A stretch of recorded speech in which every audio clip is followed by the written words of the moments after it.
que je chante ce chant, en fait, Dieu est en train déjà de guérir des cœurs. Dieu est en train de guérir des cœurs.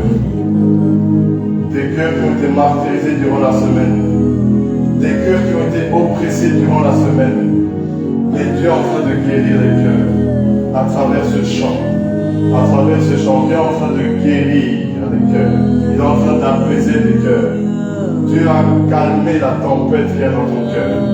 Dieu va dire à la tempête de ta vie de s'arrêter. À la tempête de ta vie de s'arrêter.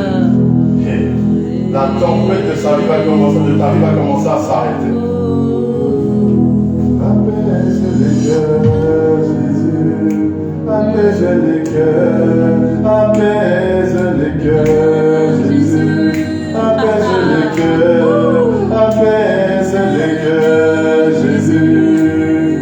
Apaise les cœurs. Apaise les cœurs, Jésus. Apaise les cœurs. Apaise les cœurs, Jésus. Apaise les cœurs. Apaise les cœurs, Jésus. Shabbat. Apaise les cœurs, Jésus. Apaise les cœurs. Que la paix de Yeshua soit ton partage. Amen. Amen, amen, amen. La paix de Dieu. Alléluia. La paix de Dieu va te toucher aujourd'hui. La paix de Dieu va te toucher aujourd'hui. La paix de Dieu va te libérer aujourd'hui. La paix de Dieu va te toucher aujourd'hui. La paix de Dieu va te libérer aujourd'hui. Shabbat. Aujourd'hui, ça va te toucher aujourd'hui. Aujourd'hui, ça va te toucher aujourd'hui. Aujourd'hui, ça va te toucher aujourd'hui. Oh, aujourd'hui. Shabbat. Oh Père, merci Seigneur. Merci Seigneur pour ta grâce. Merci Seigneur pour ta présence. Merci Seigneur pour ta présence dans ce lieu. Fais tout ce que tu veux dans ce lieu. Fais ce que tu veux dans ce lieu, Seigneur. Cette œuvre, c'est la tienne. Cette œuvre, c'est la tienne. C'est une œuvre que tu nous as prêtée, mais qu'elle arrive à maturation. Qu'elle arrive là où toi tu veux qu'elle arrive. Père, merci Seigneur. Merci Seigneur. Car nous sommes des serviteurs inutiles. Nous sommes des serviteurs inutiles. Nous sommes des instruments que toi-même tu vas utiliser pour ta gloire. Père, que je disparaisse afin de laisser place totalement à ton Saint-Esprit.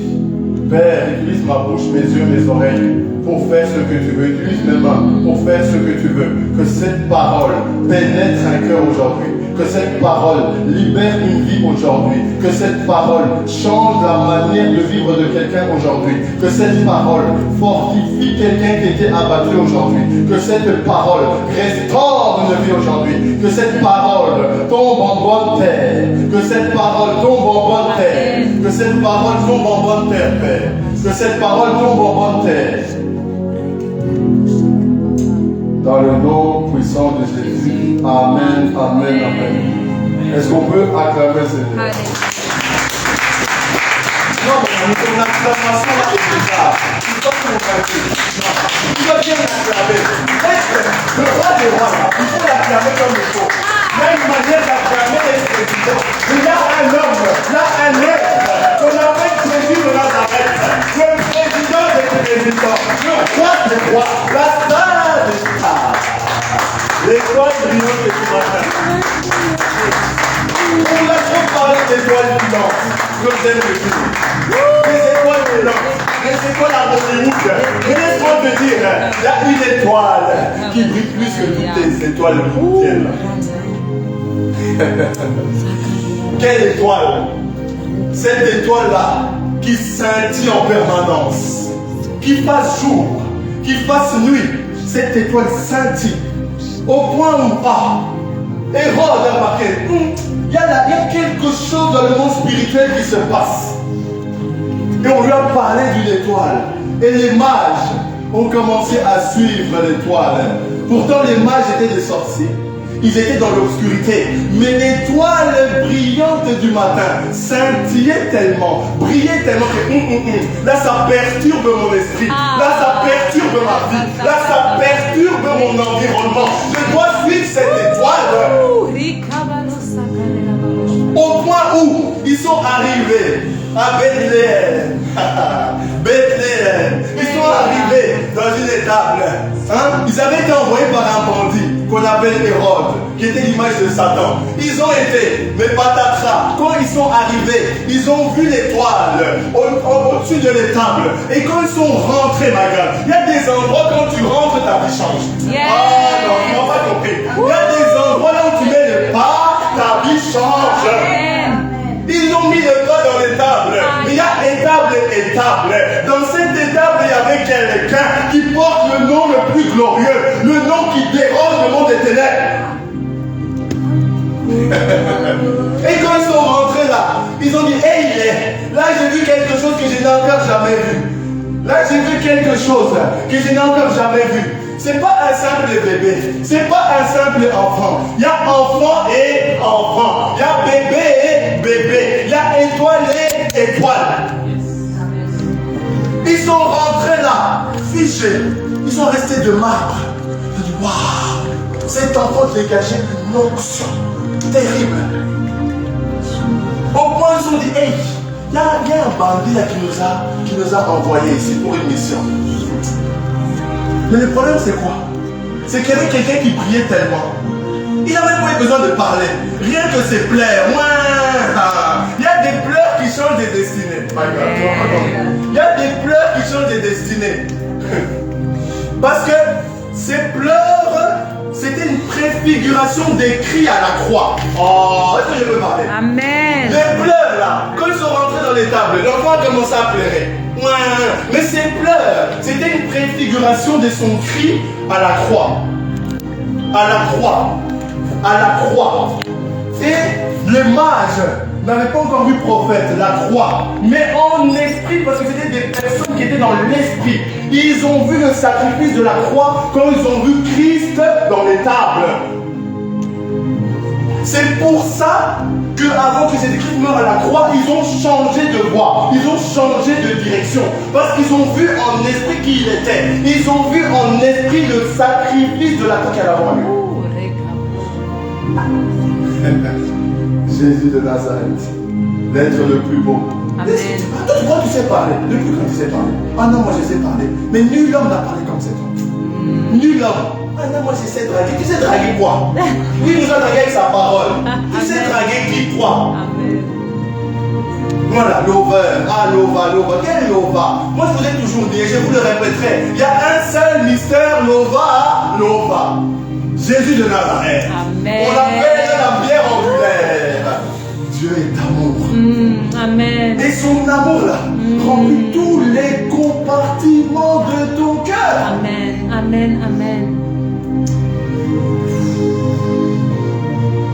Oui. On a trop présenté des gens, oui. Mais présentons-nous Jésus de Nazareth. T'as vu sa démarche? Quel charisme. Quand il marche, on dirait que, je ne sais pas, l'atmosphère change. Amen. Quand il marche, on dirait que tout s'arrête, tout est au ralenti, tout le monde le regarde. Quelle démarche, mais quelle classe, mais quel charisme.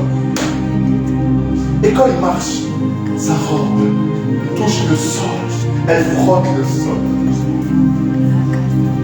elle nettoie le sol. Vous avez déjà vu ça? Une robe qui nettoie le sol, faite de fin là. Toi, tu es fier parce que tu portes Hugo Boss. Mon ami, tu ne connais pas encore le fin là. La robe royale, la robe de la justice, le fin là, le vêtement des saints. Amen. Selon Apocalypse 19 là, le vêtement des saints. Il faut être fier. Il n'y a pas meilleur couturé que Jésus, t'inquiète pas. Il n'y a pas meilleur styliste que Jésus, t'inquiète pas. Amen. Laisse. En plus, sa marque est indélébile. Il est l'alpha et l'oméga, le commencement et la fin. Toutes vos marques là, elles auront des dates de péremption. Yes. Mais il y a une marque, il y a un esprit qui n'aura pas de date de péremption. Oh, regarde. Moi, je préfère cette marque-là. prophète. Pourquoi la contrefaçon, prophète? Il y a une marque, il n'y a pas de contrefaçon, mon ami. Quand tu portes cette marque-là, elle te scelle dans l'esprit. C'est pas seulement un vêtement, il y a une odeur. Tu dis, ah, mais cette femme-là, quand je l'approche, je ne sais pas.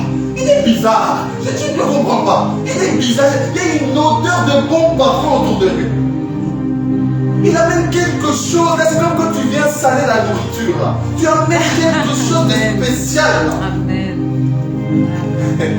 Quand il débarque quelque part. Quand il débarque quelque part. Je vous dis. Il y a des gens quand ils débarquent, ça fait rire. Amen. Mais il y a des gens quand ils débarquent. On entend les dire, ah, mon président, tu sais qui va venir en Belgique, frère, c'est bien.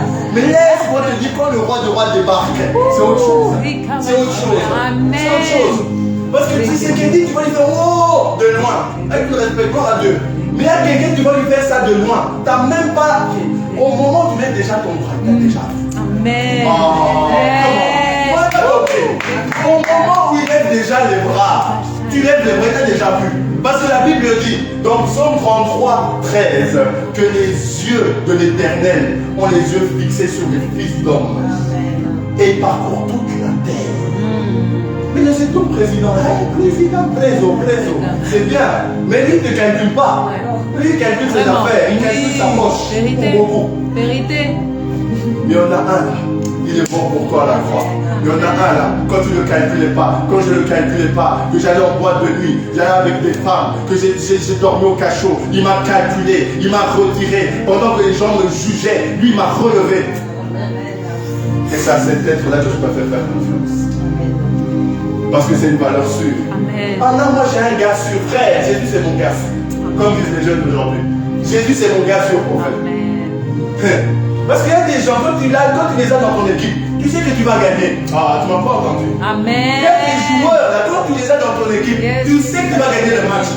Même si l'équipe gagne 10-0, il va se passer quelque chose qui va faire en sorte que vous allez gagner le match. Parce qu'il y a quelqu'un dans la barque. C'est pour ça que quand il y a eu la tempête, les disciples étaient dans la barque avec Jésus. Jésus dormait physiquement, mais spirituellement dans le char. Yes. Ils ont commencé à stresser. Mais Seigneur, il y a la tempête. Tu veux qu'on périsse? Oh, homme de peu de foi. Homme de peu de foi. C'est justement le thème d'aujourd'hui. La foi. La foi. Ils étaient dans la barque, ils étaient là, agités. Mais ils avaient oublié quelque chose. Ils ne se sont pas rendus compte que le maître ne s'agitait pas. Toi tu dis, ah non, moi j'ai un problème trop compliqué. Laisse-moi te dire une chose. Dieu n'est jamais surpris par les événements. Amen. Jamais. Ah non, mais toi tu es surpris par ta facture, mais Dieu n'est pas surpris. Toi tu es surpris, tu ouvres la boîte aux lettres, 40 factures. Il dit, tu vas te la tête. Mais Dieu savait déjà. Mais il te dit que ton cœur ne se trouble pas.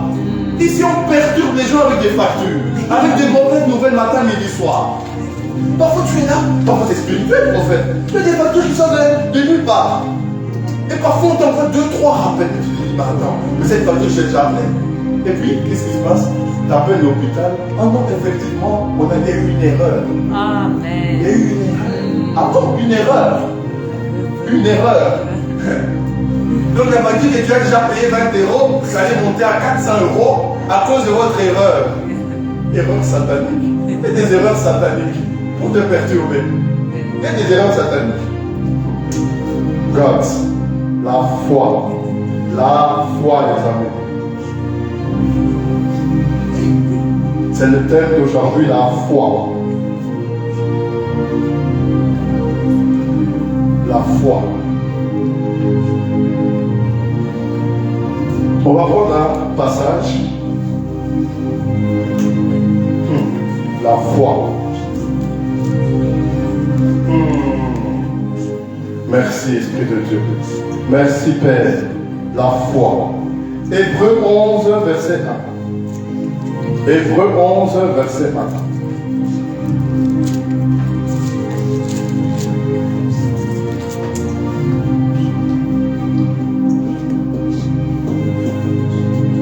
Et après ça, on prendra Jacques 2, 19.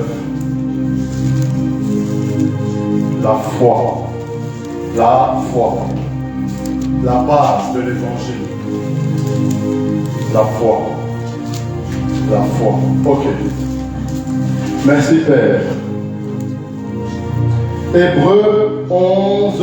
Je vais lire plusieurs versions. Je vais lire plusieurs versions par rapport à ce passage-là. Je vais lire plusieurs versions. Ok. Ok. Hébreux 11, 1.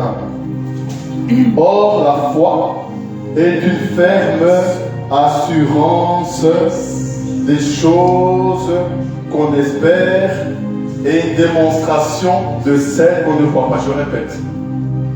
Or, la foi est une ferme assurance des choses qu'on espère, une démonstration de celles qu'on ne voit pas. Je vais lire une autre version. Or, la foi rend présente.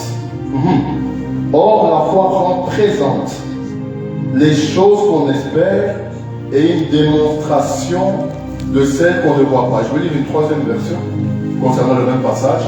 Or, la foi est une substance de choses qu'on espère, une conviction de celles qu'on ne voit pas. Amen. Amen. Il y a plusieurs versions.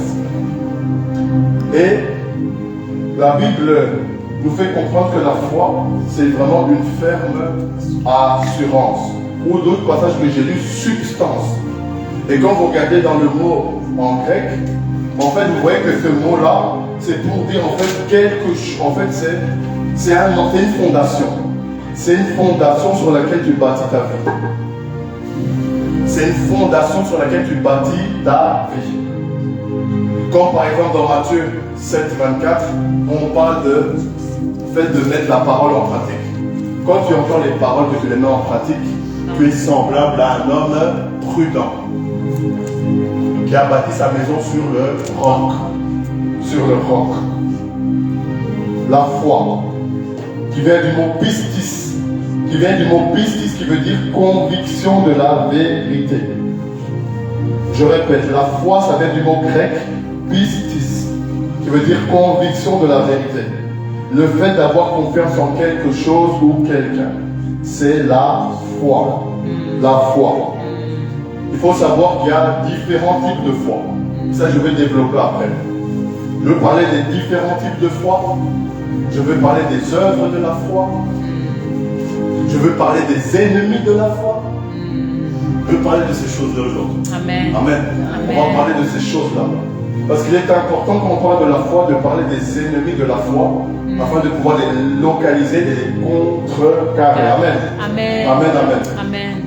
Mais avant, vous allez prendre Jacques, s'il vous plaît, Jacques 2, 19, parce que j'aimerais faire la différence entre deux choses.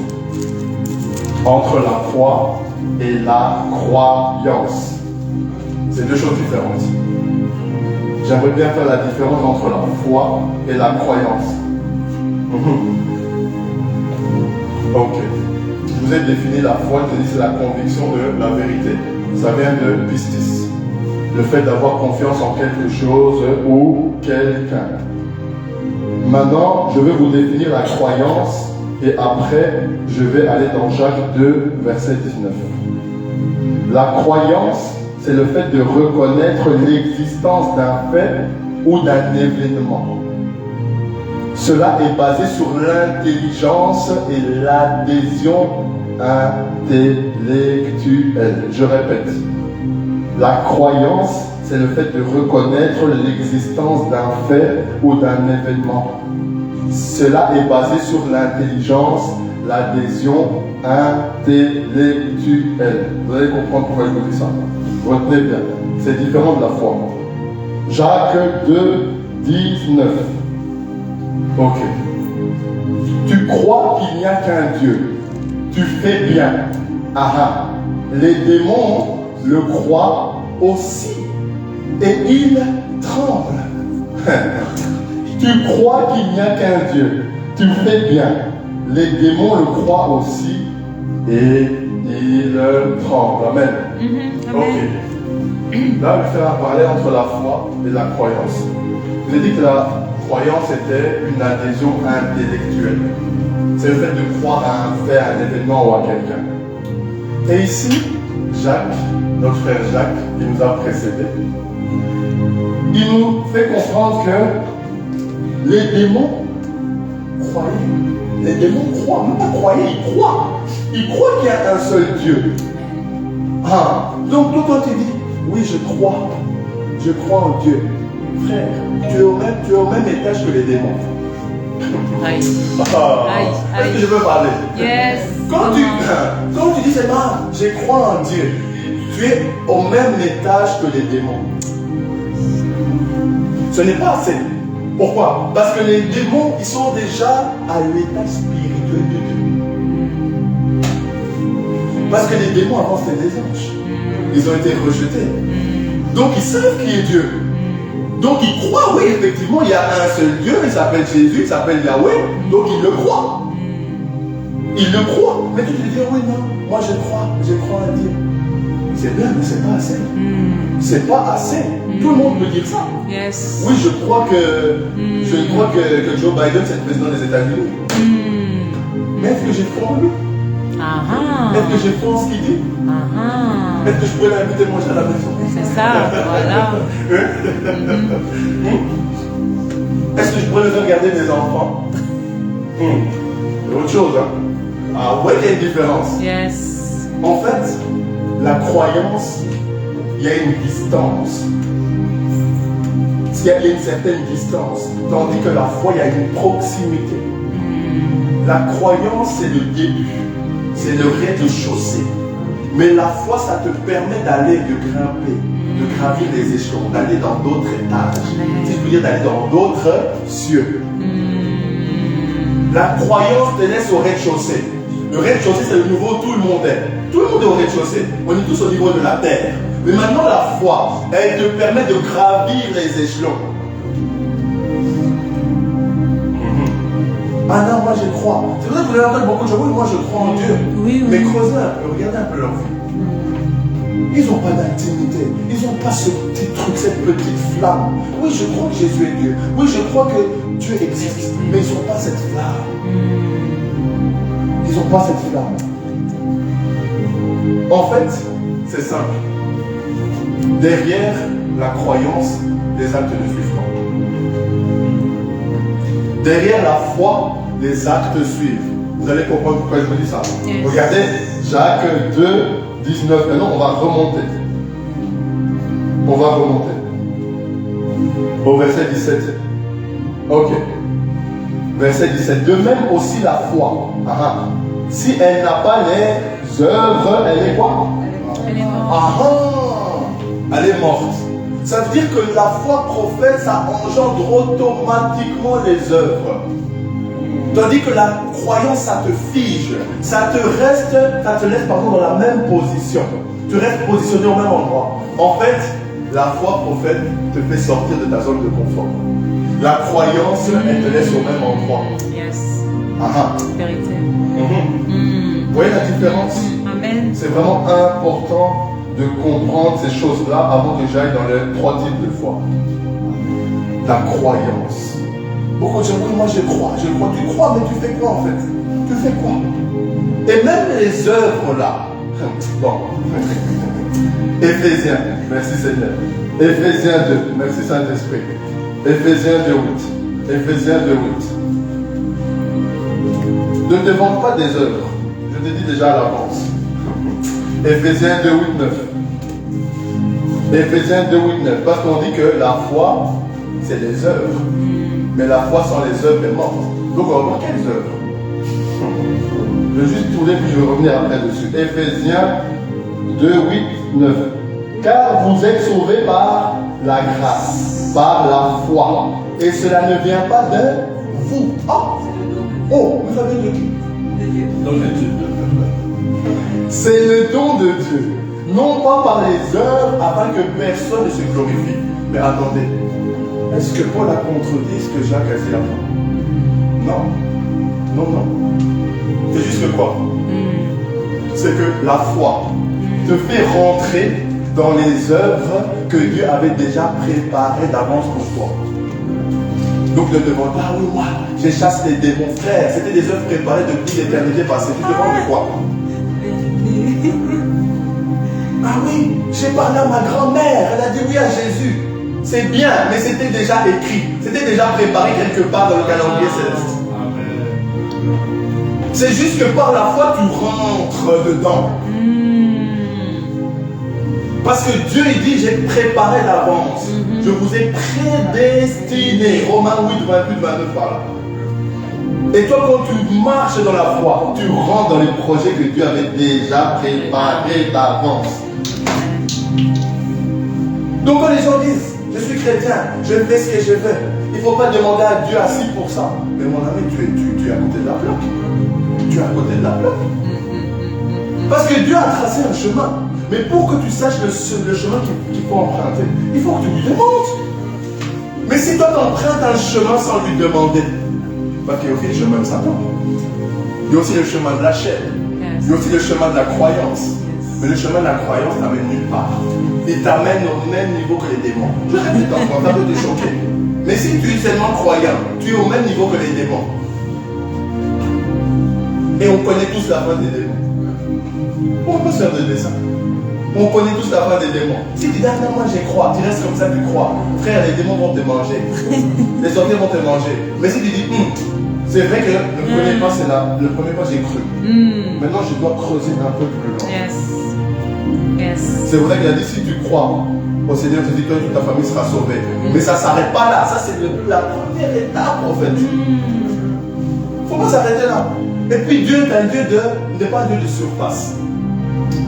Quand il a créé l'homme dans les profondeurs de la terre. Oh, est-ce que vous m'entendez bien? Il a créé l'homme dans les profondeurs de la terre. Donc c'est un Dieu qui aime les choses profondes.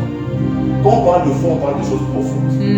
C'est pour ça qu'il disait à Pierre, va en pleine eau. Va en plein milieu de l'eau. Va dans les profondeurs de l'eau. Pourquoi il a pas dit la surface? Parce que dans les profondeurs de l'eau, c'est là que tu vas attraper les plus gros poissons. Amen. Si tu vas attraper les plus gros poissons, en surface, tu vas avoir des petits poissons là. Tu vas avoir vite fait là. Mais pas dans les profondeurs. Tu vas avoir les plus gros poissons. Les plus gros poissons. La foi. La foi, les amis. La foi. Il y a 3 types de foi. Le premier type de foi, c'est le don de la foi. 1 Corinthiens 12. 1 Corinthiens 12. 1 Corinthiens 12, verset 8 à 9. C'est Paul qui en parle. Quand il parle des dons. 1 Corinthiens 12, verset 9. Bon, je vais commencer au verset 7, comme ça. Ouais. 1 Corinthiens, donc là je parle des 3 types de foi. Je commence par le don de l'esprit. Ok. Or, chacun est donné la manifestation de l'esprit pour l'utilité commune. Verset 8. Car à l'un est donné par l'esprit la parole de sagesse, à l'autre par le même esprit la parole de connaissance, et à un autre la foi par ce même esprit, et à un autre les dons de guérison par ce même esprit. Amen. Amen. Donc ici on parle du don de foi. À quoi sert le don de foi? Le don de foi, il est accordé pour accomplir une tâche bien particulière. Par exemple, ceux qui exercent un ministère, dans les 5 ministères, on leur donne un don de foi particulier. Ceux qui exercent les 5 ministères, on leur donne un don de foi particulier. Ce qu'on appelle le don de foi, c'est-à-dire que c'est une foi qu'on te donne pour conduire quelque chose de très important. C'est pas juste comme ça, c'est pour accomplir une tâche particulière pour Dieu. C'est ce qu'on appelle le don de foi. Le don de foi. Deuxième type de foi, c'est la foi, on a le fruit de l'esprit. Le fruit de l'esprit, dont on parle dans Galates 5, 22. Quand on cite les fruits de l'esprit, on cite dans Galates 5, 22, on parle de la foi. Ça, c'est le fruit de l'esprit. Le fruit de l'esprit. Et cette foi-là, elle permet de te sortir de plusieurs situations. Elle te permet de sortir de plusieurs situations. Quand on parle de fruits, pour que tu portes du fruit, il faut que tu meurs en toi-même. Il faut que tu renonces à toi-même.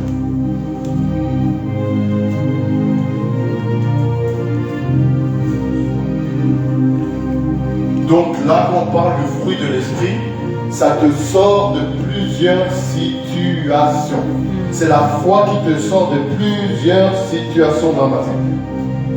Mais pour que tu te sortes de ces situations, tu dois accepter de passer par certaines choses, par certaines séparations, par certaines souffrances, par le désert de Dieu. Et là, tu vas sortir de là.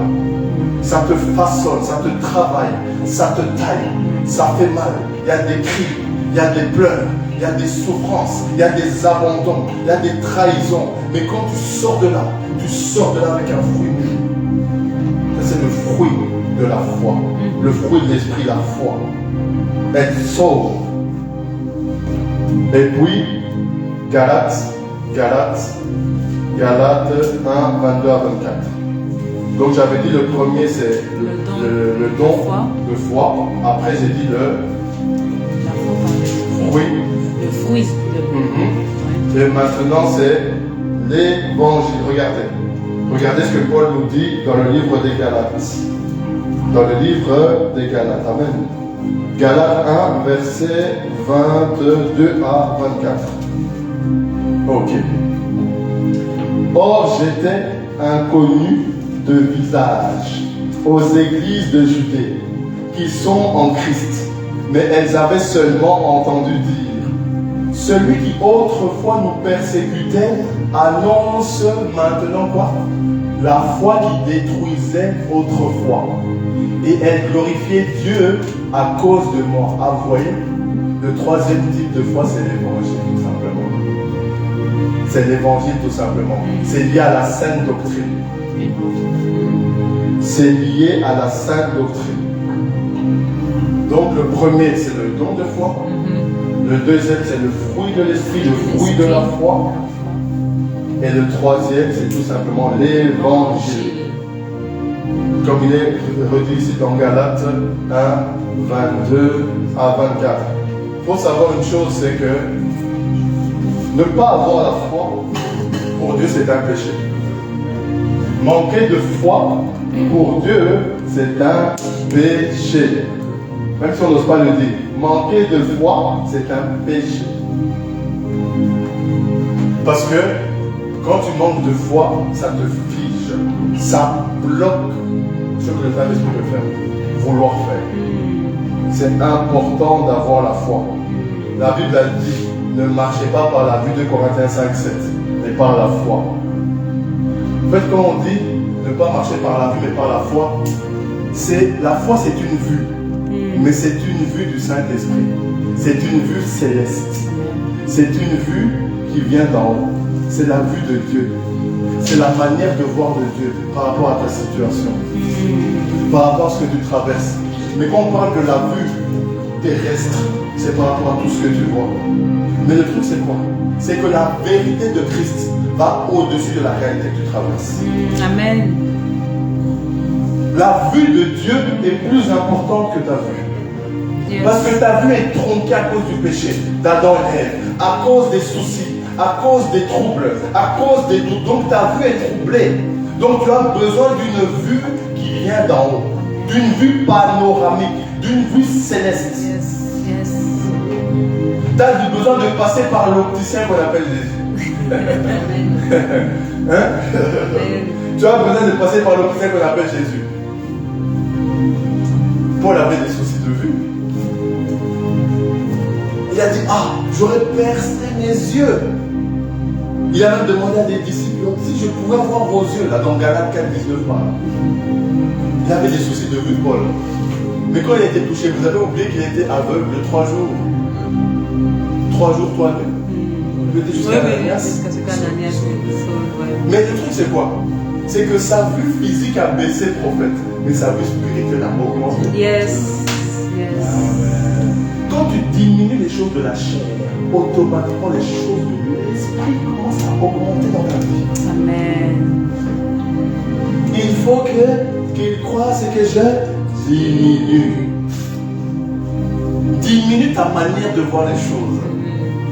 Et commence à laisser l'Esprit de Dieu commencer à te montrer. Tu vas voir la différence. Amen. Tu vas voir la différence. Tu vas mieux gérer des situations que tu n'arrivais pas à gérer. La vue. La vue. Regardez, on reprend Hébreu 11.1. Merci Seigneur. Hébreu 11.1. Hébreu 11.1. Hébreu 11.1. La foi est la ferme assurance des choses qu'on espère, une démonstration de celles qu'on ne voit pas.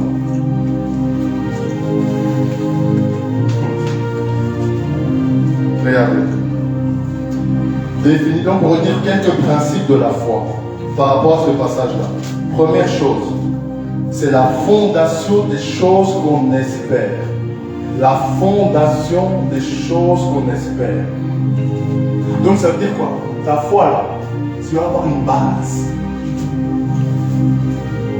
Tu dois avoir une bonne base. Pour demander des choses à Dieu, tu dois avoir une bonne base. Tu dois espérer en quelque chose de solide. Sinon ta foi va être défaillante. Tu dois te reposer sur Christ. La Bible dit dans Psaume 20, verset 8, les uns s'appuient sur leurs chars, les autres sur leurs chevaux. Eux, ils plient et ils tombent. Mais nous, nous célébrons Yahweh. Nous, nous appuyons sur Yahweh. Donc, la fondation doit être bonne. Ça veut dire que tu dois mettre ton espérance sur la fondation qu'est Jésus. Amen. Tu dois mettre ton espérance. C'est pas tu cherches quelque chose, tu t'attends quelque chose de Dieu. Tu dis, ok, Seigneur, je m'attends à ça de toi. Mais le Seigneur va te dire, oui, tu t'attends à ça de moi. Mais bâtis quelque chose sur le rang que je suis d'abord. Bâtis quelque chose sur le rang que je suis d'abord. Et là, je pourrais opérer par rapport à ce que tu demandes. Mais si tu ne bâtis pas cette chose-là, si tu ne bâtis pas cette chose-là, comment tu vas faire? Ta maison va s'effondrer. Ta maison va s'effondrer.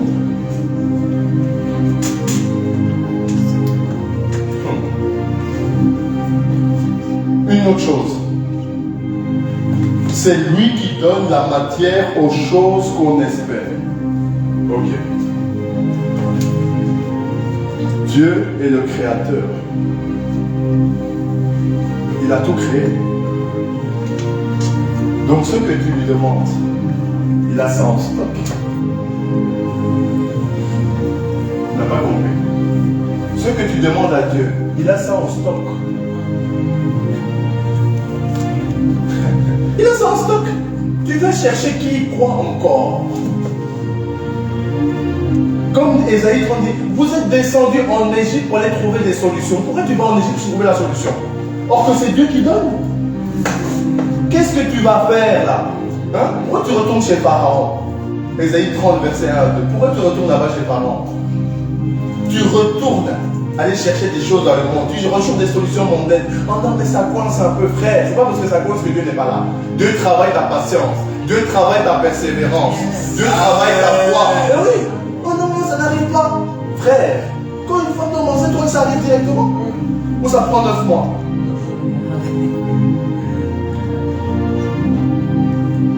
Oh non, mais Seigneur, ça bloque un peu, frère. C'est pas parce que ça coince. Quand tu es attaquant, tu as le ballon. Il n'y aura pas un défenseur devant toi. Mais le but est droit devant. Tu dois aller marquer le but. Amen. Yes. C'est pas le défenseur qui doit te troubler. Mais c'est toi, par la foi, qui dois trouver un moyen de contourner le défenseur. Yes. Amen. Par les élus de Dieu. Yes. C'est ça la foi. La foi n'empêche pas les obstacles. La foi augmente les obstacles. Tu n'as pas compris. La foi n'empêche pas les obstacles. La foi augmente les obstacles. Tu te dis, oh, mais je prie au début, le mur était là. Je prie encore, le mur est là. Et finalement, ça m'environne. Et c'est là que la gloire de Dieu arrive. Parce que mon ami, si tout va bien, quel témoignage tu vas nous donner ici? On va gonfler ici, mon frère. On va gonfler ici. Il faut des témoignages quand même. On ne va pas s'endormir. L'évangile, c'est la vie. Mais si on est là, non, tout va bien, frère, ça va aller mal. Je veux te choquer, ça va aller mal. Pourquoi? Mais c'est un mal pour un bien. Un mal pour que tu te rapproches du Père. Un mal pour que tu te rapproches de l'époux par excellence. Oh non, mais j'ai mal. Jésus n'a pas eu mal. Mais c'est par ces meurtrissures que nous obtenons la guérison. Vous savez, hein, un animal dangereux est un animal blessé est un animal dangereux.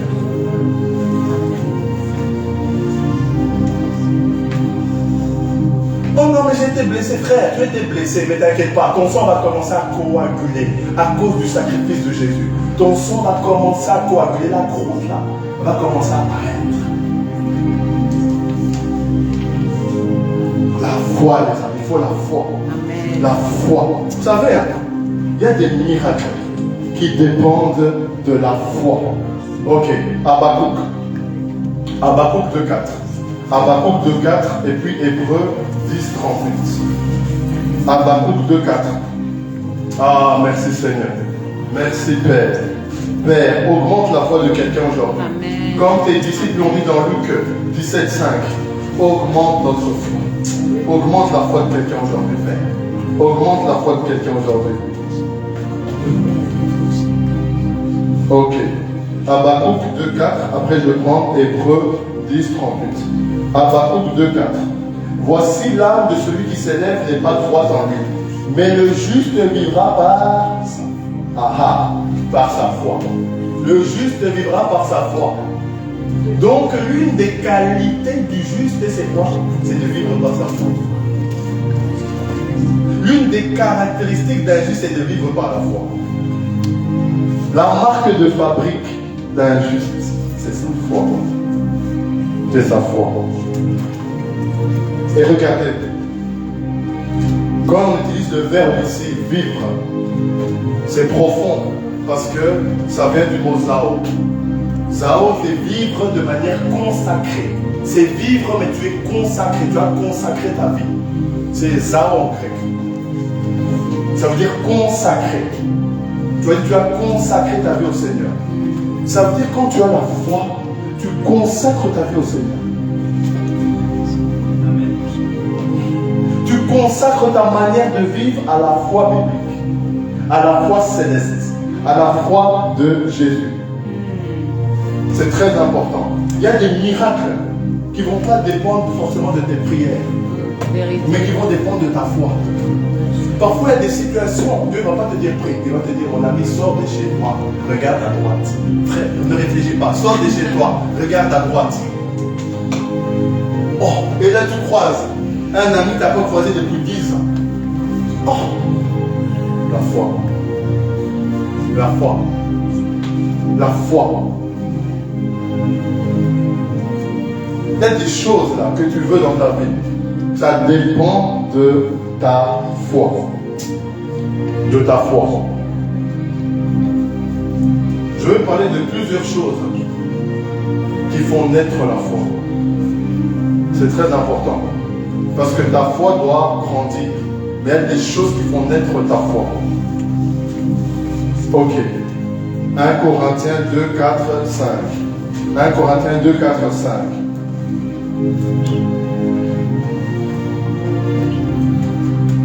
1 Corinthiens 2, 4 à 5. La foi. Les sources de la foi.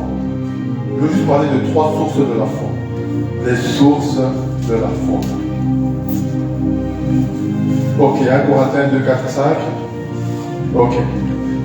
Et ma parole et ma prédication n'ont pas été en parole persuasive de sagesse humaine, mais en démonstration d'esprit et de puissance. Afin que quoi? Que votre foi ne soit pas l'effet de quoi? De la sagesse des hommes, mais de la puissance de Dieu. Waouh! Ça veut dire quoi? L'une des premières sources de ta foi, ça ne doit pas être par rapport à des discours philosophiques. Ça doit être basé sur la foi biblique, sur la parole de Dieu, qui apporte la puissance. La Bible dit dans Romains 10, 17, la foi vient de ce que l'on entend, ce que l'on entend vient de la parole de Dieu. Donc la première chose qui fait naître ta foi, c'est la parole de Dieu. Qui fait grandir ta foi, c'est la parole de Dieu. La première source de foi, c'est la parole de Dieu. La parole de Dieu. Mais il dit, la foi vient de ce que l'on entend. Maintenant, je vais parler d'une porte de la foi. Romains. Non, pas Romains. Merci Seigneur. Merci Esprit de Dieu. Pas Romains. Ah, God, j'aime le Saint-Esprit. Luc 8, 18. Luc 8, 18. Luc 8, 18. Luc 8, 18. Merci Jésus. Ok, Luc 8, 18. Prenez donc garde à la manière dont vous écoutez. Car on vous donnera à celui qui a, mais à celui qui n'a pas, on notera même ceux qui croient avoir. Je vous ai dit, la foi vient de ce que l'on entend, ce que l'on entend vient de la parole de Dieu. Maintenant, il y a des portes qu'il faut augmenter ta foi. Mais il y a des portes qui peuvent aussi la faire diminuer. Les oreilles spirituelles. N'écoute pas tout et n'importe quoi. N'écoute pas tout et n'importe quoi. Parce que Satan aussi parle. Satan aussi a une parole. Satan aussi a des enseignements. Comme disait Jésus, n'écoutez pas le levain des pharisiens. Il y a des pharisiens qui ont des enseignements tronqués. Paul il a dit qu'on leur ferme la bouche. Dans le titre 1, 10 là. Il faut fermer la bouche à tous ces séducteurs.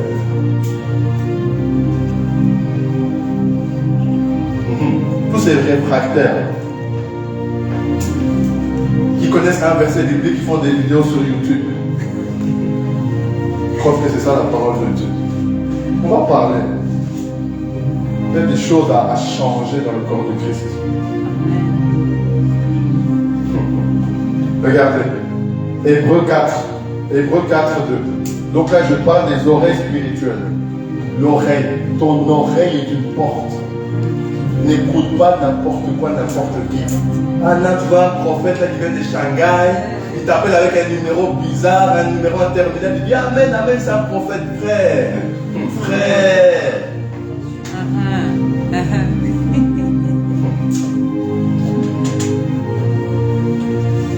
Tout ça parce que vous courez après les hommes et pas après Dieu.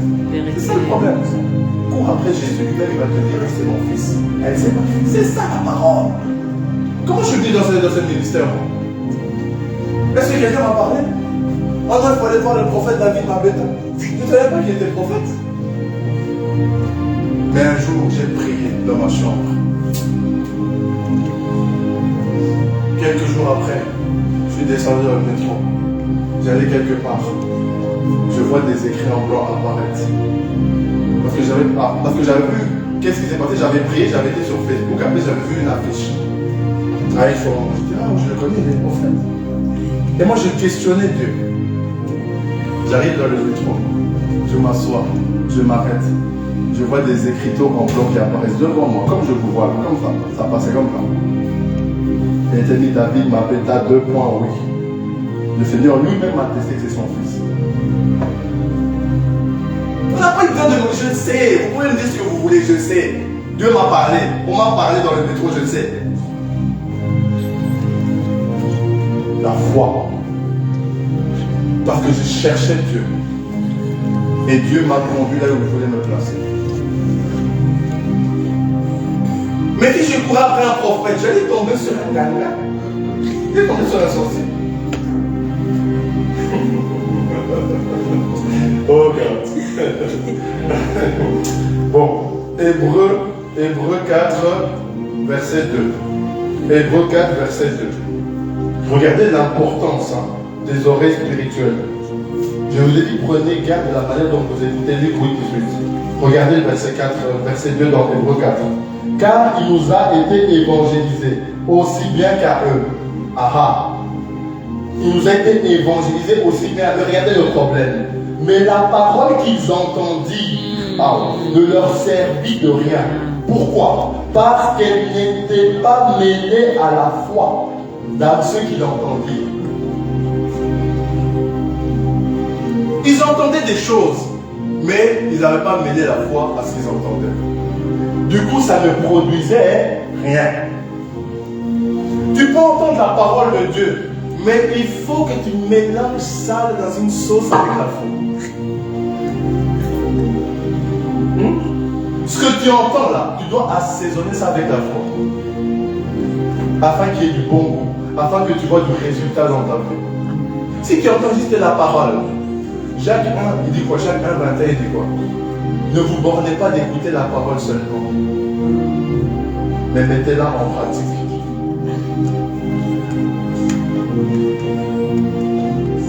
L'écoute, ce n'est pas une écoute passive. Dans Deutéronome 6,4, quand il dit Shema Israël, Adonai Elohenu, Adonai Echad. Écoute Israël, Yahweh ton Dieu est un. L'écoute, c'est Shema. C'est écouter de manière active.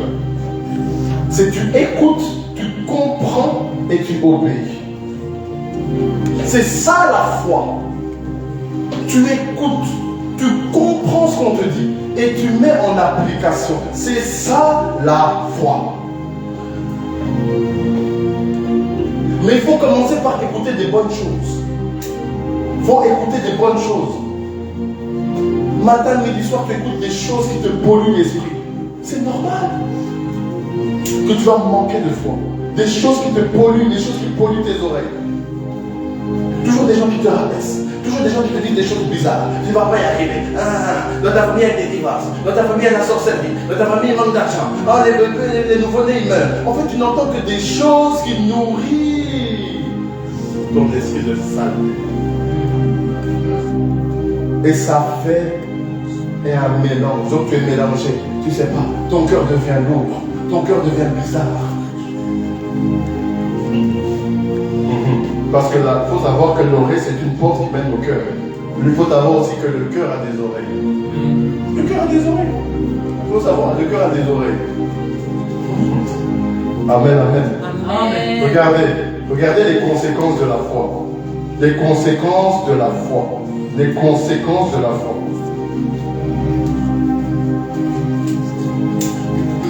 Ok, Romains 5, verset 1. Romains 5, verset 1. Romains 5, verset 1. Les conséquences de la foi. Verset 1. Ok. Étant donc justifiés par la foi, nous avons la paix avec Dieu par notre Seigneur Jésus-Christ. Vous voyez la conséquence?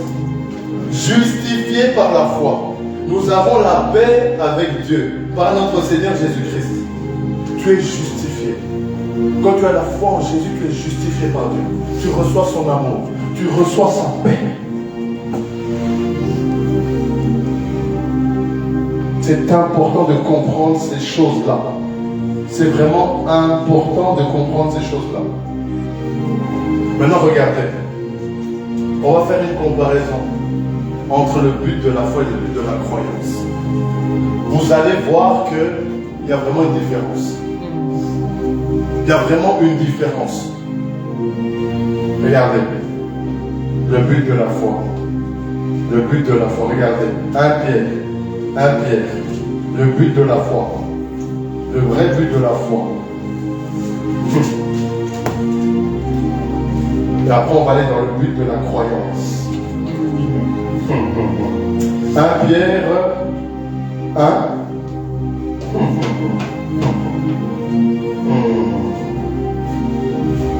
1 Pierre 1. À partir du verset 3 jusqu'au verset 9. Ok. Béni soit Dieu le Père de notre Seigneur Jésus-Christ, qui par sa grande miséricorde nous a régénérés pour une espérance vivante par la résurrection de Jésus-Christ d'entre les morts, pour un héritage incorruptible et qui ne peut ni se souiller ni se flétrir, qui est conservé dans les cieux pour nous qui sommes gardés par la puissance de Dieu, par la foi. Tu es déjà gardé par la puissance de Dieu, par la foi. Tu es gardé, laisse-moi t'encourager, tu es gardé par Dieu, par la puissance de la foi. Parce que derrière la foi, il y a une puissance. Afin que nous obtenions quoi? Le salut, qui est prêt à être révélé dans les derniers temps. En quoi vous vous réjouissez, quoique vous soyez maintenant affligés, pour un peu de temps par diverses épreuves. Donc le fait d'avoir la foi, ça amène les épreuves, comme je vous l'ai dit tantôt. Ça amène les épreuves. Vous savez que c'est biblique. Afin que l'épreuve de votre foi, l'épreuve de votre foi, il dit, beaucoup plus précieuse que l'or périssable, et qui toutefois est éprouvée par le feu, pour résultat la louange, l'honneur et la gloire, lorsque Jésus-Christ sera révélé. Regardez encore le verset 8 et 9. Lequel vous aimez quoique vous ne l'aviez pas vu. Vous croyez quoique maintenant vous ne le voyez pas, et vous vous réjouissez d'une foi ineffable et glorieuse, remportant la fin de votre foi, à savoir le salut de vos âmes. C'est profond ce que nous dit Pierre ici. C'est profond ce que nous dit Pierre ici. Il nous parle de plusieurs choses. Il nous dit que le fait d'avoir la foi, ça augmente l'épreuve. Et il parle de l'épreuve de la foi. Donc automatiquement, le fait que tu aies la foi, ça va te conduire dans une épreuve. Parce que comment on va savoir que ta foi est vraie? On parle de l'or éprouvé par le feu. Dans Nombre 31, 22. L'or éprouvé par le feu. Comment on sait si l'or est véritable ou pas? L'or doit être éprouvé par le feu. La véracité. Comment on va savoir la véracité de ta foi si tu n'as pas d'épreuve? Tout le monde peut crier Alléluia, Hosanna. Mais c'est dans l'épreuve qu'on va voir s'ils vont encore crier Alléluia, Hosanna. La foi. La foi. Et on dit que le but c'est le salut. Remportant la fin de votre foi pour le salut de votre âme.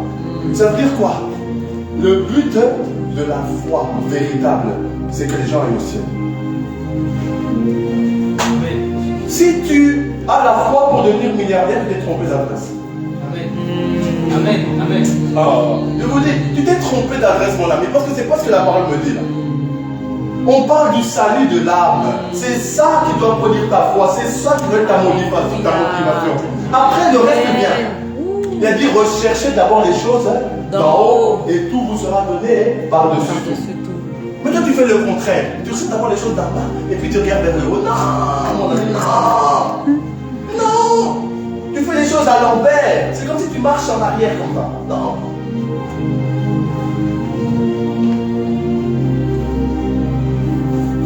Le salut, c'est ça le but de la foi. Le salut de ton âme. Le salut de ton âme. Regardez, merci Seigneur. Avant que j'aille dans le but de la croyance, 2 Pierre, merci Seigneur, 2 Pierre, Shabbat, 2 Pierre 1, verset 3 à 10. Merci Esprit de Dieu. Merci Esprit de Dieu. Aujourd'hui, ta foi va grandir. Amen. Aujourd'hui, ta foi va grandir. Amen. Comment? Shabbat. Ok.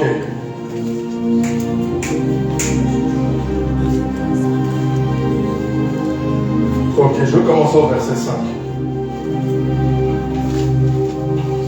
À cause de la même, faites tous vos efforts. Aïe. Parce qu'il paraît en Christ on ne fait rien, c'est Dieu qui fait tout. C'est bizarre, hein? Mais je connais quelqu'un qui dit faites tous vos efforts. On lit la même Bible ou c'est moi qui apprends avec ma Bible?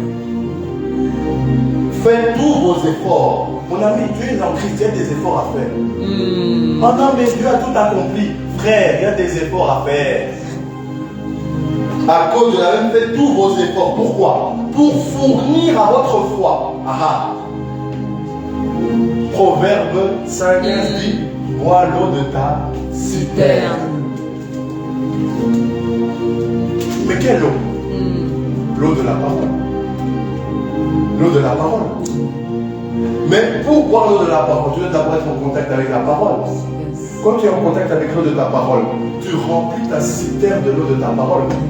Quand tu remplis ta citerne de l'eau de la parole, dès qu'il y a un problème, tu vas puiser dans ta citerne. Amen. Mais le problème, c'est que si ta citerne est vide, dès que l'épreuve va arriver, tu vas craquer. Yes. C'est pour ça qu'il dit, Paul, il a dit, ne vous énivrez pas de vin. Dans Éphésiens 5, 17, 18, 19 là-bas. Mais soyez toujours remplis de l'esprit. Que ta citerne soit toujours remplie. Wow. Qu'il ne manque pas d'huile sur ta tête. Yes. Et que ta porte soit blanche en tout temps. Wow. Donc, faites des efforts pour fournir à votre foi la vertu, la connaissance. À la connaissance, la tempérance, la patience, la piété, l'amour fraternel et l'amour de la charité. Car si ces choses sont en vous, my God, et y abondent, elles ne vous laisseront pas oisifs ni stériles pour la connaissance de notre Seigneur Jésus-Christ. Ah, j'aime la parole. Frère, si tu fais ça, si tu fournis tes efforts à ta foi, ça ne va pas tu vas pas rester les mains vides. À un moment, ça va produire. Même si ça prend du temps, ça va produire. Amen. Parce que tu auras ajouté des efforts. Yes. Tu auras ajouté des efforts. Ces choses vont abonder. Ça ne va pas vous laisser oisif pour la connaissance de notre Seigneur Jésus-Christ. Mais celui en qui ces choses ne trouve pas est aveugle et ne voit pas de loin. Waouh! Ayant oublié la purification de tes anciens péchés. C'est pour ça, mes frères, efforcez-vous plutôt d'affermir votre vocation et votre élection. Car en faisant cela, vous ne broncherez jamais, ou dans d'autres versions, vous ne trébucherez jamais. Ok. Dieu, il a un plan pour toi. Le plan du salut. Mais ce plan du salut, pour y rentrer, tu dois avoir la foi. Donc ça veut dire qu'il y a un objectif à atteindre. Mais ce que j'aime avec Dieu, quand il donne la vision, il donne quoi? La provision. Tu te diras, non mais Seigneur, je ne suis pas capable. Mon ami, laisse-moi te dire que tu as une vocation. Tu as une élection. My God. Tu as une étoile au-dessus de ta tête. Comme Jésus-Christ. Tu as une étoile. Et cette étoile-là, tu dois en prendre soin. La citerne que Dieu, tu dois en prendre soin. Tu dois nourrir ta foi. Ta foi, c'est comme un être spirituel qu'il faut nourrir tous les jours. Mais si tu ne nourris pas un jour, c'est normal que ça va diminuer. Mais plus tu la nourris, plus tu vas faire face. La foi, la foi. Tu es un élu. Dieu t'a élu depuis avant la fondation du monde. Amen. Tu dois déjà avoir foi que tu es un élu. Pourquoi on parle de vocation? Pourquoi on parle d'élection? Parce que Dieu t'a élu. Dieu t'a élu. Donc tu as déjà la marque de Dieu là. Oh non, mais moi je suis dans les mondes, moi j'arrive pas. Tu crois que moi j'arrivais? Tu vois que moi j'arrivais? Frère, il y a des choses qu'on ne peut pas fouiller, comme Jonas. Jonas, tu veux aller où, petit Jonas? Tu vas aller où? On te dit, va à Ninive, tu prends un billet pour Tarsis. T'inquiète pas, il y a un poisson qui va t'avaler et tu vas finir par aller à Ninive. Hey Jonas, tu vas aller où comme ça? Et puis maintenant tu commences à parler en langue dans les poissons pendant 3 jours, 3 nuits. Eh Seigneur, non. Frère, il faut réfléchir. Bon, c'est bien petit, tu t'es bien repenti. Allez, poisson, ouvre ta bouche. Il se retrouve à Ninive. Et qu'est-ce qui se passe? Tout Ninive va être touché par la parole. Amen. Parfois, les choses que tu veux fuir, c'est là qu'il y a ta gloire, c'est là qu'il y a ta bénédiction. Tu veux fuir pour aller où? Tu fuis, frère, arrête de fuir. Si tu veux fuir, fuis l'impudicité. Si tu veux fuir, fuis le péché, mais ne fuis pas Dieu. Ne fuis pas Dieu. De toute façon, si tu fuis Dieu, il va te rattraper. Tu vas aller où? Même les fourmis qui ont sur la terre, ils boivent. Tu vas aller où? Très cher. Tu vas aller où? Tu vas aller où? Tu veux que je bois aller où? Oh non, je vais m'enfuir au Maroc. Va au Maroc. Dieu est aussi là-bas. T'inquiète pas. Oh, je vais aller sur Mars. T'inquiète, il est aussi là-bas. T'inquiète. Il est aussi là. Tu vas aller où? Ah non, moi je vais être dans un village au fin fond des Caraïbes. Ah, vas-y, on va te trouver. T'inquiète. L'Esprit de Dieu va te trouver. Frère, l'appel de Dieu, la vocation de Dieu, la foi, elle te permet d'être libre du péché, d'être libre des démons. La foi, elle peut te faire sortir d'un emprisonnement satanique. La foi peut te faire rentrer dans des bénédictions. La foi peut réconcilier des amis qui étaient en perte de vitesse. La foi peut ramener deux personnes qui étaient prêtes à divorcer. La foi. La foi. La foi peut faire jouer un jour de foot, donc il boit, il n'arrive même pas à marcher. Mais sur le terrain, il court. J'ai eu quelqu'un. La foi. La foi. La Bible dit dans Hébreux 11:6, or sans la foi, il est impossible d'être agréable à Dieu. Impossible. Impossible. Si tu veux plaire à Dieu, aie la foi. Si tu veux plaire à Dieu, nourris-toi de la foi. Si tu veux plaire à Dieu, commence à parler comme un homme, une femme de foi. Commence à parler comme un homme, une femme de foi. Change ton langage. La foi, ça commence aussi dans le langage. Tu as un bobo, tu appelles le prophète David. Mais il ronfle, mon frère. Il ronfle aussi. Il a aussi une famille. Il y en a qui ne ronflent pas. Il te regarde. Il attend juste que tu l'appelles. Sa ligne n'est jamais occupée. 7 jours sur 7. 24 jours sur 24. Le pire, c'est que c'est gratuit. Nous, on fait des choses gratuites là, mon frère. Regarde s'il y a des promotions. Quand tu achètes des choses, tu dis bon, tu achètes des sandwichs là, bon, on va dire 2 pour le prix d'un. C'est gratos. C'est gratos, mon ami. Je ne comprends pas. Gratis. On s'en dit, on est gratis.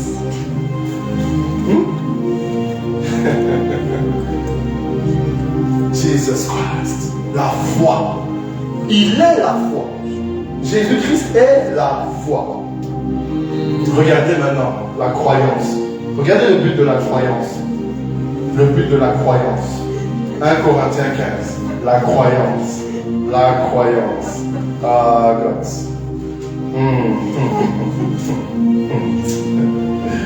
Hey, Jesus. Ok. 1 Corinthiens 15, verset... Non, je vais commencer au verset 14. Ok. Et si Christ n'est pas ressuscité, notre prédication est donc vaine. Et votre foi aussi est vaine. Et même nous sommes de faux témoins. Paul était dur. Paul, apôtre Paul, grand monsieur. Regardez-moi ça. Et si Christ n'est pas ressuscité, notre prédication est donc vaine. Et votre foi aussi est vaine. Et même nous sommes de faux, c'est pas moi qui dis, ne me lapidez pas. Et même nous sommes de faux témoins de la part de Dieu. Car nous avons rendu témoignage à l'égard de Dieu qu'il est ressuscité, tandis qu'il n'aurait pas ressuscité si les morts ne ressuscitent pas.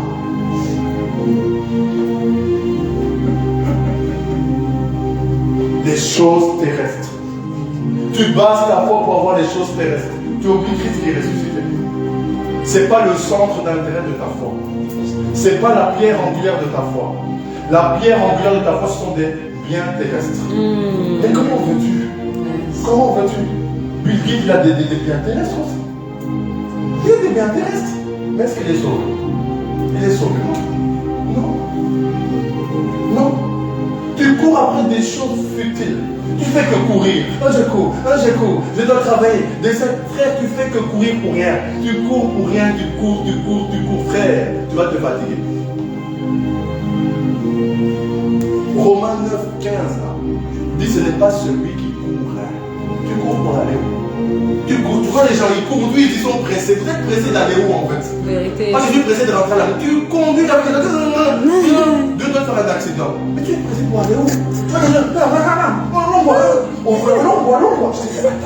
C'est incroyable ça. C'est incroyable. C'est incroyable. L'être humain est bizarre. Vraiment. Sans Dieu, il est bizarre. Mais avec Dieu, il est encore plus bizarre. Amen. Oh, je vous dis, il est bizarre, mais avec Dieu, il devient encore plus bizarre. Parce qu'il devient surnaturel. Yes. Il devient surnaturel. Amen. Je vous dis, tu es fâché pour un rien. Le mouchoir tombe, tu te fâches. Tu te rends là, je me suis levé du pied gauche ce matin. Je me suis levé du pied gauche ce matin. Je me suis levé du pied gauche. Pourquoi? On ne sait pas. J'ai les cafards. J'ai les cafards aujourd'hui. J'ai les cafards.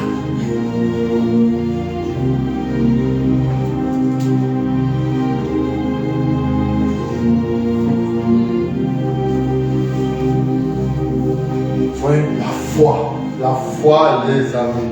Il faut la foi. Il faut la foi. Et vous savez, quand tu as la foi, on parle des œuvres de la foi. Et quand on parle de l'œuvre de la foi, on parle de l'œuvre de Dieu. Et tu sais c'est quoi l'œuvre de Dieu? C'est l'homme. L'œuvre de Dieu, c'est l'homme. On n'a pas compris. L'œuvre de Dieu, c'est l'homme. Oh non, mais l'œuvre de Dieu, c'est pas l'homme, c'est la croix. Mais pourquoi Jésus est mort à la croix? Pour sauver l'homme. Donc l'œuvre de Dieu, c'est l'homme. C'est de gagner les hommes. C'est de sauver les hommes. Yes. C'est qu'ils soient avec nous pour l'éternité. C'est ça l'œuvre de Dieu. C'est ça l'œuvre de Dieu. L'œuvre de Dieu, c'est l'homme. L'œuvre de Dieu, c'est l'homme. Regardez, les ennemis de la foi. Les ennemis de la foi. Et je vais m'arrêter là. Les ennemis de la foi. Regardez le premier ennemi de la foi. La peur. La peur. Yes. La peur. Merci Esprit de Dieu. Marc. Parce que ces choses-là, il faut prier, il faut qu'on prie. Il faut qu'on prie. Aujourd'hui, ta foi doit augmenter. Tu ne peux pas ressortir d'ici comme tu es venu. Il y a quelque chose qui doit se passer. Au niveau de ta foi, au niveau de ton esprit, il y a quelque chose qui doit se passer. Regardez, Marc 4. Marc 4. Marc 4, versets 35 à 40. Je parle des ennemis de la foi pour finir. La peur. Regardez la peur. Ok. Or, en ce même jour, comme le soir fut venu, il leur dit, passons sur l'autre bord. Après avoir renvoyé la foule, ils l'emmenèrent avec eux dans la barque. Et il y avait aussi d'autres petites barques avec lui. Et il se leva un grand tourbillon. Les vents, les flots se jetaient dans la barque, de sorte qu'elle se remplissait déjà. Et lui, il dormait, à la bout sur un oreiller. Et ils le réveillèrent et lui dirent, Maître, ne t'inquiètes-tu pas de ce que nous périssons? Et s'étant réveillé, il menaça le vent et dit à la mer, silence, tais-toi. Et le vent cessa. Et il eut un grand calme. Puis il leur dit, pourquoi avez-vous si peur? Comment n'avez-vous pas de foi ou hors de peu de foi? Et ils furent saisis d'une grande crainte. Et ils se dirent les uns les autres, quel est donc celui-ci à qui obéissent le vent et la mer? Vous voyez? Les disciples avaient le Seigneur avec eux dans la barque. Vous savez, bien souvent, quand on se retrouve dans une tempête, nous tous, on devient amnésique. On devient amnésique. Vérité. On devient amnésique. Tout ce que Dieu t'a dit, tu oublies. On dirait que tu as un trou de mémoire comme ça. Quelque chose t'a frappé sur la tête, on ne sait pas. Tu parles français, tu commences à parler chinois. Tu ne sais pas. C'est grave. Bon, je vous dis, même parfois, même la couleur, tellement tu es choqué, la couleur de tes vêtements, tu oublies même. Pas tellement que la situation te trouble. Tu oublies même ton prénom parfois. Et eux, ils étaient là, ils tremblaient, la tempête, oh la tempête. Mais vous avez oublié qu'il y a quelqu'un là dans la barque. Il y a le Messie avec vous dans la barque. Vérité. Et il le réveillait, il dit, oh mais Seigneur. En gros, il dit, mais tu dors, mais on va mourir ici. Il dit, mais petit, mais attends. Mais moi qui ai dit, je ne laisserai jamais mes enfants périr. Je ne laisserai personne ravir les enfants de ma main. Comment il allait laisser périr? Ils ont oublié, ils étaient amnésiques à ce moment, ils étaient amnésiques. Tous les miracles qu'ils ont vus, vous avez tout oublié? Pour périr à la mer de la tempête. En plus, Dieu vous dit, passons à l'autre bord. C'est aussi prophétique.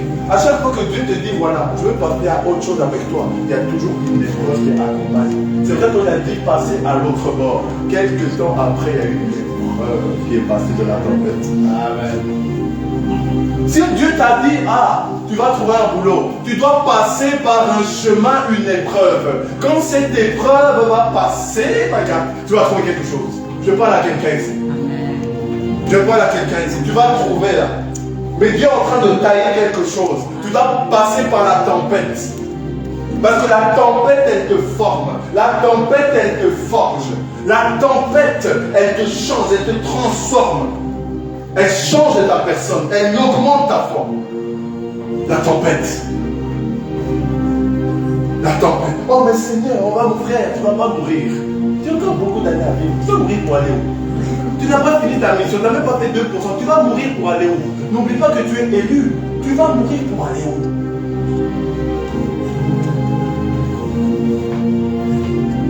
Tu es élu. Tu es scellé. Tu es élu. Tu es élu. Donc il y a quelqu'un qui garde ta marche. Il y a des anges qui te gardent. La peur. La peur. La peur. Regardez maintenant le raisonnement. Matthieu 9. Matthieu 9.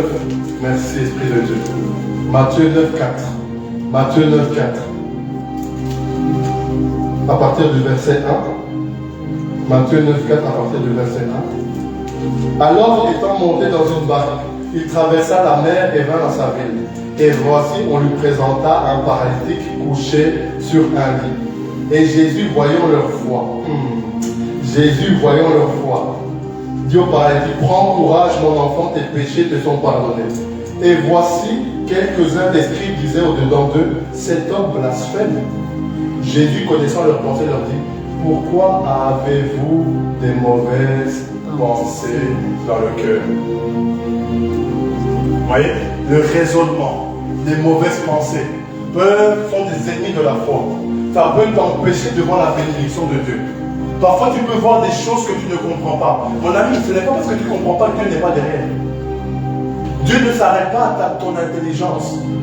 Dieu ne s'arrête pas à ta philosophie. Il s'arrête à sa parole. Il s'arrête à sa parole. Dieu ne s'arrête pas à ta philosophie. Il s'arrête à la parole de Dieu. Il marche selon la parole de Dieu.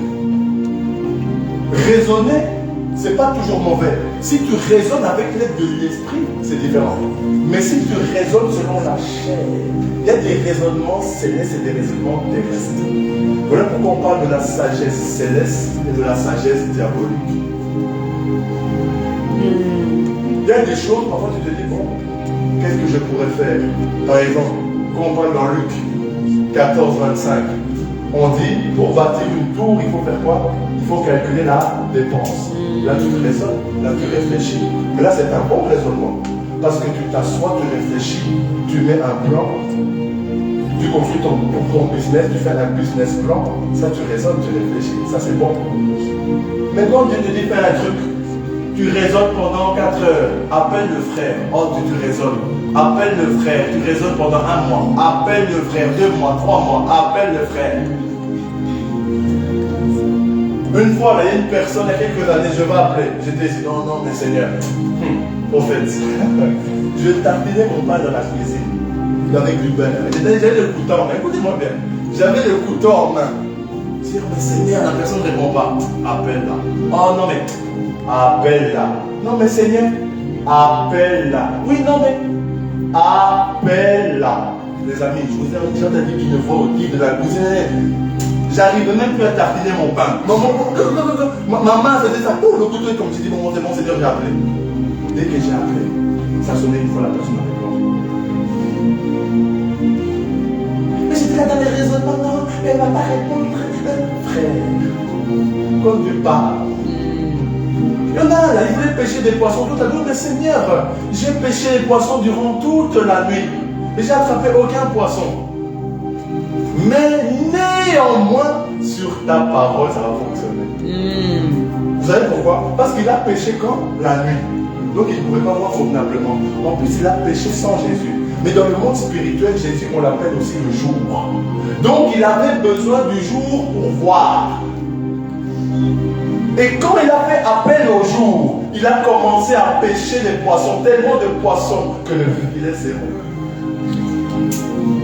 Il a mis sa foi au jour. Regardez les raisonnements. Pour finir, regardez. Ah, God. L'incrédulité ou le scepticisme. Exode. Shalababa. Shabababa. Exode 4. Exode 4. On va s'arrêter là. Merci, Esprit de Dieu. L'incrédulité de Moïse. Ok. À partir du verset 1 jusqu'au 9.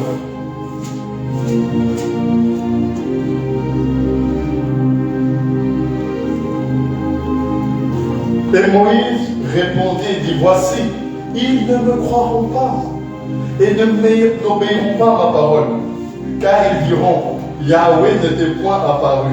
Et Yahweh lui dit, qu'est-ce que tu as dans ta main? Dis à ton voisin, qu'est-ce que tu as dans ta main? Qu'est-ce que Vous tu savez, as dans ta main? quand Jésus te demande de faire quelque chose, il y a déjà quelque chose qu'il a déjà mis en toi. Amen. Mais tu ne le sais pas. Ah, tu n'as pas compris. Non, mais toi, tu vas aller chercher à gauche. Tu as déjà ça en toi. C'est juste que tu ne le sais pas encore. Donc, il a interpellé Moïse. Moïse, tu as déjà quelque chose que je t'ai donné. Et il dit, une verge. Ah. Et Dieu lui dit, jette-la par terre. Il la jeta par terre. Elle devint un serpent.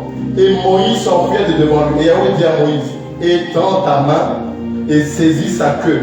Il étendit sa main, il l'empoigna et elle redevint une verge dans sa main. Frère, tu as des choses en toi que tu n'as pas idée. Tu as des capacités en toi que tu n'as pas idée. Vous savez, frère, si Dieu t'a envoyé sur terre, sache une chose, qu'il t'a envoyé avec une capacité. Obligé. Oh non, mais moi j'ai pas. Frère, c'est pas que tu n'as pas, c'est que tu ne sais pas. C'est différent. Oui. Ce n'est pas que tu n'as pas, tu ne sais pas ce que c'est. C'est pas la même chose. Tu as. Dis-moi de dire que tu as. Regardez. Regardez maintenant, je descends. Regardez ce qu'il dit au Seigneur par rapport à autre chose. Verset 8. Mais s'il arrive qu'ils ne te croient point, s'ils n'obéissent pas à la voix du premier signe, ah yes, ils obéiront à la voix du deuxième signe. S'il arrive qu'ils ne croient point à ces deux signes et qu'ils n'obéissent point à ta parole, tu prendras l'eau du fleuve, tu la répandras sur la terre et les eaux que tu auras prises du fleuve deviendront du sang sur la terre. Et regardez, Moïse répondit, Yahweh est là, Seigneur. Je ne suis un homme qui est ni d'hier ni d'avant-hier. La parole est ni même depuis que tu parles à ton serviteur. Car j'ai la bouche et la langue embarrassées. Et Yahweh lui dit, qui a fait la bouche de l'homme? Ou qui a fait le muet, ou le sourd, ou le voyant, ou l'aveugle? N'est-ce pas moi, Yahweh? Va donc maintenant, je serai avec ta bouche, je t'enseignerai ce que tu auras à dire. Et Moïse répondit, et là, Seigneur, envoie, je te prie, celui que tu dois envoyer. Regardez le verset, il lui dit, Aaron le Lévi n'est-il pas ton frère? Je sais qu'il parlera très bien. Ok. Moïse, le Seigneur a dit, va et libère mon peuple. Il a dit au Seigneur, oui, mais Seigneur, moi j'ai la langue embarrassée. Moi c'est compliqué ma bouche là. Comment je vais faire pour parler? Il dit, petit, sois calme. Sois calme, j'ai déjà prévu. J'avais déjà anticipé ce que tu allais me dire. Ce que j'aime bien Dieu, c'est le Dieu de l'anticipation. Il avait déjà anticipé l'incrédulité de Moïse. Il a dit, t'inquiète petit. Moi je vais dire, tu dois oublier ton frère. Ton grand frère, là, il est là, non? Il a une bouche, non? Moïse, qui veut dire tirer des eaux. Moïse était une image aussi de l'autorité. Aaron veut dire éclairage ou éclairer. Ça veut dire quoi? C'est que Moïse, pour libérer le peuple d'Israël, il avait l'autorité, mais ce n'était pas assez. Il avait besoin de la bouche qui est Aaron, c'est-à-dire la parole. Parce que l'autorité va avec la parole. C'est pour ça que quand tu as des situations compliquées dans ta vie, il faut commencer à déclarer des choses. Et tu dis, oui, mais Seigneur, mais comment ils vont pas obéir à ce que je dis? Ok, petit, sois calme. Si le premier signe ne fonctionne pas, le deuxième signe va fonctionner. Tu n'as pas compris. Oh non, mais moi, j'ai parlé à ma mère en 1990. Elle n'a pas voulu de Jésus. Ça, c'était le premier signe. Mais si le premier signe n'a pas fonctionné, le deuxième signe va fonctionner. Amen. Oh, comment? Il va fonctionner. Il dit, ah ok, dans le cas où le deuxième signe ne fonctionne pas, regardez ce qu'il dit. My God, j'aime la parole. Regardez ce qu'il dit. Ok, il arrive qu'il ne te croit pas dans ces deux signes. Tu prendras l'eau. L'eau, c'est la vie. L'eau, c'est la parole. Tu la répandras sur la terre. Et les autres que tu auras pris du fleuve deviendra du sang sur la terre. Dans le premier niveau, le premier étage, le premier signe. Là, ok, les sorciers de Pharaon, ils arrivaient à imiter le premier signe. Au niveau du deuxième signe, ils arrivaient encore. Mais il y a un étage prophète que les sorciers ne peuvent pas atteindre. C'est l'étage de la résurrection. C'est pour ça qu'il a dit, prends l'eau et répands-la sur la terre. En fait, c'est le sacrifice de la croix qui commençait à parler en faveur des enfants d'Israël. C'était une préfiguration de la mort de Jésus-Christ de Nazareth. Voilà pourquoi il ne pouvait pas résister à ça. Si le premier signe ne fonctionne pas, si le deuxième signe ne fonctionne pas, prends la parole et commence à rappeler à Satan qu'il y a quelqu'un qui est mort à la croix, qui s'appelle Jésus-Christ de Nazareth. Il est mort pour ta famille, il est mort pour ta mère, il est mort pour ton père, il est mort pour tes grands-parents, il est mort pour tes cousins, il est mort pour ton petit-fils. Et quand il est sorti du tombeau, il n'est pas sorti seul. Ah, comment? On l'appelle le premier d'entre les morts. Quand il est sorti, il t'a appelé à ça. Il a dit, oui, tu sors ma fille, mais tu ne vas pas sortir seul. Tu veux sortir avec ta mère, tu veux sortir avec ton grand-père, tu veux sortir avec tes frères, tu veux sortir du tombeau. Donc il est découragé. Dieu va te donner la force aujourd'hui. Dieu va te booster aujourd'hui. Dieu va te redonner aujourd'hui. La mort n'a pas pu le retenir. Comment? La mort n'a pas pu le retenir.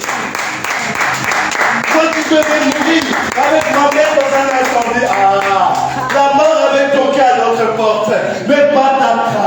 Dans notre maison, il y avait déjà la vie qu'on appelle Jésus de Nazareth. Frère, tu vas mourir pour aller où? Tu vas mourir pour aller où? Le tombeau est ouvert. Le tombeau est ouvert. Mahomet, il est resté dans les tombeaux. Einstein, il est resté dans les tombeaux. Saint-Exupéry, il est resté dans les tombeaux. Mais il y a quelqu'un qui est sorti du tombeau. Il est sorti du tombeau. Roulez la pierre. Roulez la pierre. La pierre. La pierre. La pierre. Frère, aujourd'hui là, ta foi va switcher. Aujourd'hui là, ta foi va switcher. Ta foi va switcher. Tu vas te lever, tu vas prier. Tu vas prier. Que ta foi switch. Que ta foi switch. Aujourd'hui, c'est pas le jour de ton voisin. Aujourd'hui, tu es venu recevoir quelque chose. Amen. Tu es venu recevoir quelque chose.